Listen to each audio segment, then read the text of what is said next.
Mukhang mako-convert na nga ang pangalan ng SB19 from Kings of P-pop to Kings of Sold Out.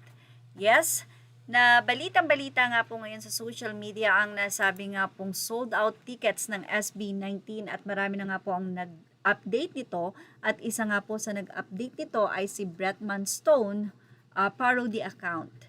Aniya, breaking SB19 guesting at Grammy Global Spin Live at the Grammy Museum on July 28, 2026.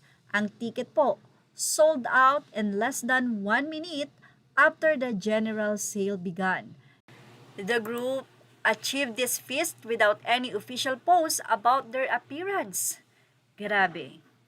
At eto na po, touring Asia Pop. P-pop Kings is now the first and only P-pop boy band to sell out the entire inventory of Global Spin Live in LA. Their major event at Lollapalooza begins in nearly over a month. Grabe po. Biruin nyo ba naman, hindi pa nga po sobrang na-expose ang pagbebenta ng ticket, ay agad-agad nabili ito. Hindi pa po alam ng iba yan. At patuloy ang pag-angat ng SB19 sa international stage matapos maubos ang lahat ng tickets para sa kanilang Global Spin Live event sa Grammy Museum sa Los Angeles. Ayon sa mga ulat, sold out ang event sa loob lamang ng halos 1 minuto mula nang magbukas ang ticket selling.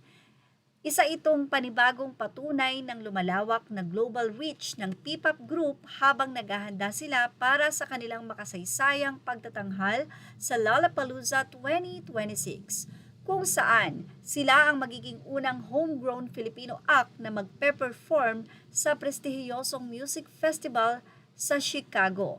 Bago ang kanilang Lollapalooza performance, makikibahagi ang SB19 sa Global Spin Live, isang espesyal na event ng Grammy Museum na tampok ang live performance at interview tungkol sa kanilang musika at karir. Samantala, narito naman ang naging komento ng mga fans. Ang 18, anila, masyado namang malakas ang 18 sa mundo ng mga tao, hahaha. Grabe, less than 1 minute lang oh. OVP, tabi, kami na ang mag-endorse, kami na din ang mag-sold out, Super O18 to the 10th power.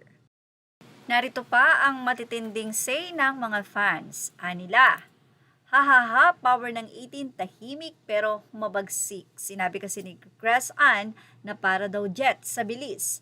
Mula naman sa isa pang fan, parang tubig na tahimik lang, yan Caps. Mapanganib, mahirap yung mga naglulupasay sa ibabaw ng tubig, ang ending nangingisay sa sakit at pait. Congratulations SB19, kayo na. Images are all credit to the rightful owners. Thank you for watching. Peace out.